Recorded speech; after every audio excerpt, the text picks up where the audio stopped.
Hey guys, welcome to my winter TBR. It is a winter wonderland outside. The snow is on the ground. I'm in full Christmas mode here, and so I want to share some books that I want to read this winter. To me, my winter reading really only kicks in right after Christmas, and then it goes until our snow is gone, which sometimes means it's January, February. Usually it's January, February, March. Sometimes it's January, February, March, April. And sometimes it even goes into May a little bit, but we won't think about that. So I have a stack of physical books that I'm going to be adding to my TBR cart for my winter TBR. In addition, I'm going to be focusing a lot more on ebooks in 2025. So I will be also sharing a bunch of ebooks that I want to read. So my cart will not be filled this time. It won't be as full as some of my other seasonal TBRs, but I'm excited about all these books. They don't all have winter vibes, but for one reason or another, they're books I want to read in the winter, so I'll talk a little bit about them each as I go through them. But first, this video is once again sponsored by Ana Luisa. I have raved about their jewelry for over a year now. You guys, I have sensitive skin, especially earrings. I find it so hard to find earrings that don't make my ears itchy. I have loved their jewelry. It does not affect my skin in any way, and I love how classic their jewelry looks. So right now I'm wearing the Frida earrings, and I also got another pair of the Toda earrings. If you go through and watch my videos from the last year, I'm wearing these earrings a lot. And my daughter was jealous, so this pair is going to be for her. I like that Ana Luisa's jewelry is not crazy expensive. It's affordable, and so it's a great thing to do for a gift. Right now they're having their holiday sale, which means a lot of their stuff is up to 30% off. I will have my link in the description so you can check out their beautiful jewelry. I've worn quite a few of theirs in the last few years. I have some necklaces and bracelets and lots of earrings. I'm really an earring girl, and I would highly recommend checking out their stuff, especially if you have someone that can be hard to buy a gift for, but jewelry might be the thing for them. Definitely check out the link in my description. Okay, we'll start with physical books so the cart can start filling up, and then I'll go on to the ebooks. First of all, the ones that are going to be on here that I'm not gonna like actually put on the cart are the books for A Year of Maud. I don't know how long this is going, but it's the first few books in the Anne of Green Gables series. I shared a whole video sharing exactly which books we're going to be reading each month. I don't want to put them on the cart because I currently have them sitting on my desk, and I like where they're sitting all together there in their series, so I'm not going to move them over, but definitely going to be reading the first couple Anne books in the winter. Okay, this one, there's some of them are carryovers from the fall too. Jonathan Strange and Mr. Norrell. You guys, I thought for sure I was gonna get to it and finish it this year, and I haven't. Maybe this will be the first book I pick up after Christmas. I don't know. This is a fantasy book set during 1806. So England is at war with Napoleon still, and we've got some magicians that, and most of them can't really do much magic, I think, but we've got one guy who can. I read 320 pages and I don't remember a whole lot, but I remember it had really cozy vibes. So it's great for fall and winter. So it's going on my list again, and then hopefully I can get to it before spring actually comes. I have read a few pages in this book. It's The Letters of Nancy Mitford. I found this at a used, a library sale, I think it was. And I really like the idea of letters. So I don't know much about Nancy Mitford, but these are literally just letters that she wrote, and then there's some pictures scattered throughout as well. Yeah, I'm on page 8 or 9, and there are some drawings as well. So this is from when she was a child. They have some of her letters to her parents with the drawings, which I think is just pretty spectacular. So this is a book that I'm gonna be working on for a while, but I wanted to mention it because I think, was it January, there's a readathon that is all about epistolary novels, and I'm going to work my way through this a little bit during that month. 2024, I read an Agatha Christie each month, and I enjoyed it, but I've decided not to do that for 2025. I'm just going to pick some Agatha Christie up here and there, and so the next Poirot I have to read, I have not read all his books in order, but I decided for the rest, I think I'm going to, Lord Edgware Dies. So I think this is book 1, 2, 3, 4, 5, 6, 7, 8. And then I've definitely read the next one, and then I've read a bunch more throughout. But this is the next one I'm on. This was previously published as 13 at Dinner. So many of her books have different titles. It's very confusing, especially if, like me, you also collect like older versions. So I have some books in the same book in 2 different titles, and it can really mess with me. This one says, when Lord Edgware is found murdered, the police are baffled. His estranged actress wife was seen visiting him just before his death, and Hercule Poirot himself heard her brag of her plan to get rid of him. But how could she have stabbed Lord Edgware in his library at exactly the same time she was dining with friends? It's a case that almost proves to be too much for the great Poirot.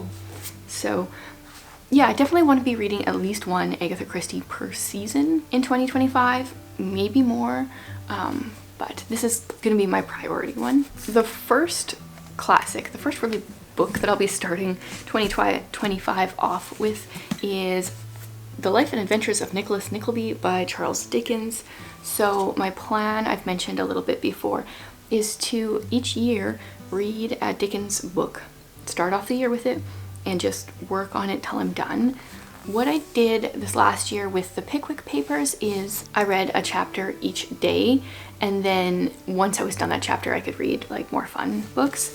I don't know if this one is going to have as short of chapters, like if that's going to be a feasible thing.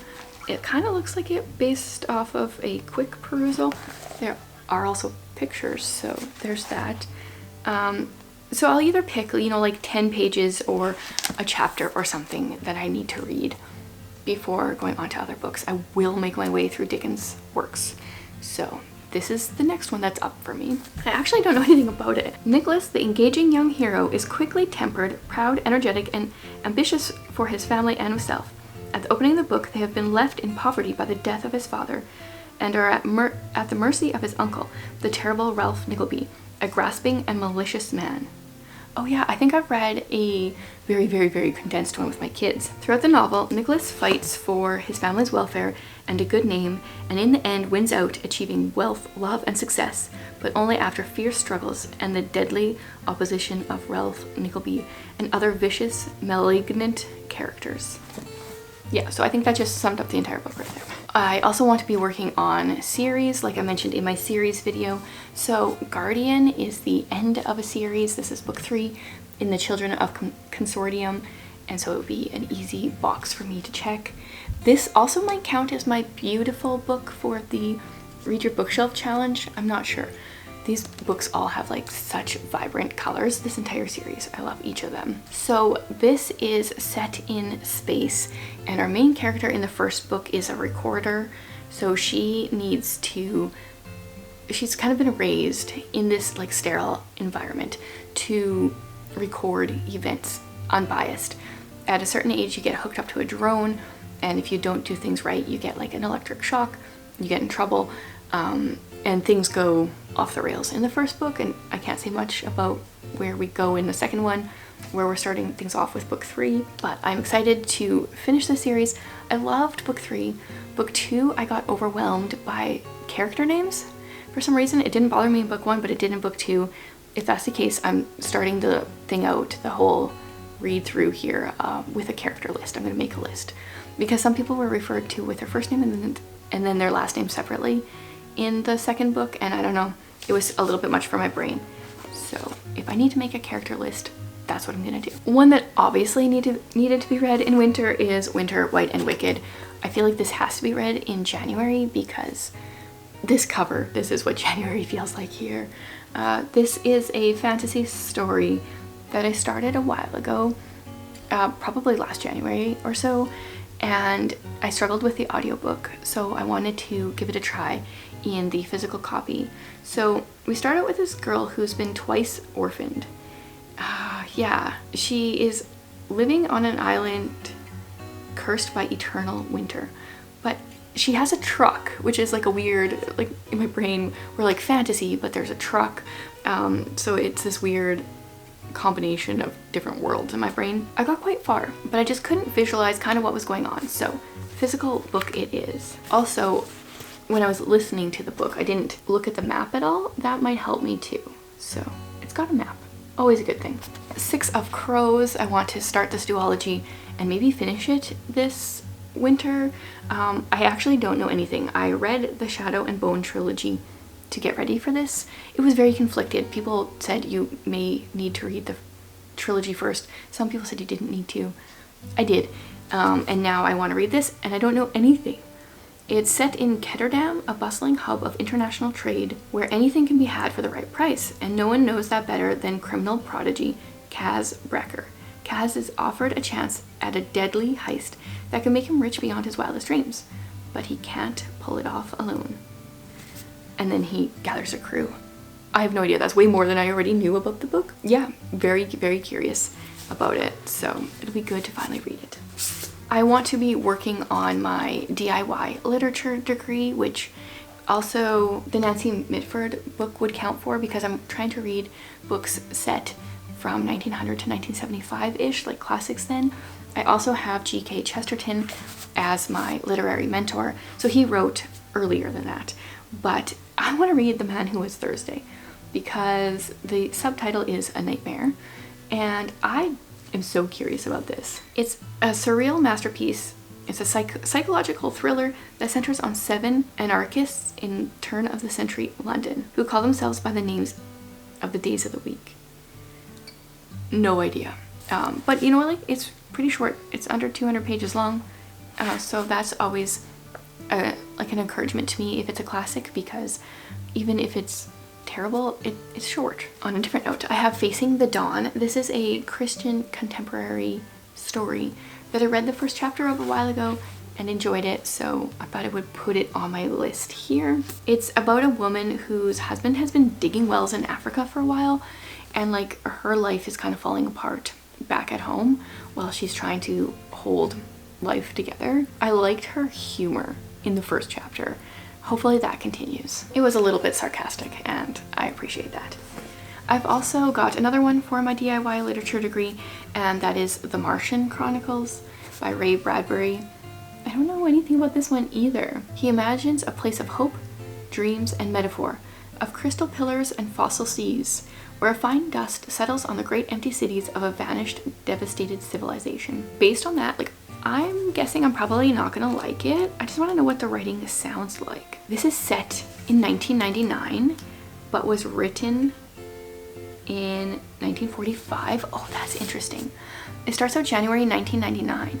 1 minute it was Ohio winter with doors closed, windows locked, the panes blind with frost, icicles fringing every roof, children skiing on slopes, housewives lumbering like great black bears in their furs along the icy streets. Oh, that was a long one. And then a long wave of warmth crossed the small town. Well, I mean, it feels easy to read, so hopefully it'll be good. Okay, that is all that I have for physical books. It's not very many, but I do have quite a few ebooks. What I need to figure out how to do is how to know anything about ebooks before I start them. Maybe this will be better once I have an actual e-reader, which I should have right away. So right now I'm gonna tell you the titles, I guess, and we will look them up. The first one is Frostlight. This I know is some kind of fantasy story. It's got the word frost in it, so part of me is tempted to leave it for next December because that is the prompt for the Read Your Bookshelf Challenge, is Frosty. But I already wanted to read it last winter, or at the end of last winter, I think is when I heard about it. So I don't feel like I want to put it off any longer. The book description is, but here it's only the 9th turning, and the leaves are spread all over the earth, everything dull and lifeless. 7 months of winter, is that too large a guess?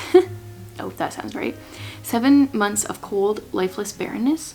What if there is nothing beautiful in this oncoming death of winter? 7 months of it, barren, empty, lifeless. There is no one around to lighten it, no village to celebrate with, no family to cheer. Just us, 3 of us alone in the vastness of the empty forest, and we know each other too well to cheer. There's only emptiness and footsteps in the leaves. I don't think I've ever read that. That's, kind of sounds a little depressing, but I want to give it a try. Then I have Saltwater Souls. This is by Hannah Carter, and I really enjoyed a short story of hers that I read recently, so wanted to give this a try. I think this is possibly short stories all to do with mermaids, but I don't actually 100% know. But the cover looked really pretty and bright and like a nice pop of pink in the middle of winter. Then we have One Final Turn. Once again, this is the last book in a series that I'm reading. This is the last book in the Electra McDonald series. So she started out as a bit of a thief, and this is set during World War II. Ends up getting caught and pretty much blackmailed into working for the government. They said you can go to jail or you can work for us. So she works for the government and steals secrets and stuff for World War II. I really enjoyed that entire series, so I'm a little sad that it's going to be over, but also glad that it's not going to drag out too long. This is a cover or a title interest. Like the title is I Think I Was Murdered. Like, bam, I'm in. I want to know. I want to read this book. It's by Colleen Coble, who I do not have the best track record with, and Rick Acker? I've never heard of him. So this says a grieving young widow, the AI program that allows her to continue to talk to him, and a message she never expected. I think I was murdered. That sounds really interesting to me. I like books with titles like that. I'm also going to put The Garden Girls on this list because the last book in a series. This is the Strange Crimes Unit series, and also it could be a book with a beautiful cover for the Read Your Bookshelf Challenge. Really loved book 1, and I heard that each book we follow a different member of the Strange Crimes Unit, so hopefully the writing continues. I liked the spunk of our main character in the first one. I haven't even read book 2 yet, but I probably will ASAP. So hopefully we get some good sarcasm or spunk from some other characters here as well. Then we've got Rift by Stephen James. This is one I'm curious about. So I read one of his science fiction books, and then I've read more his like FBI kind of thriller books, and I think this kind of goes back into like the science fiction or maybe fantasy realm. Some doors were never meant to be opened. Some tales were never meant to be set free.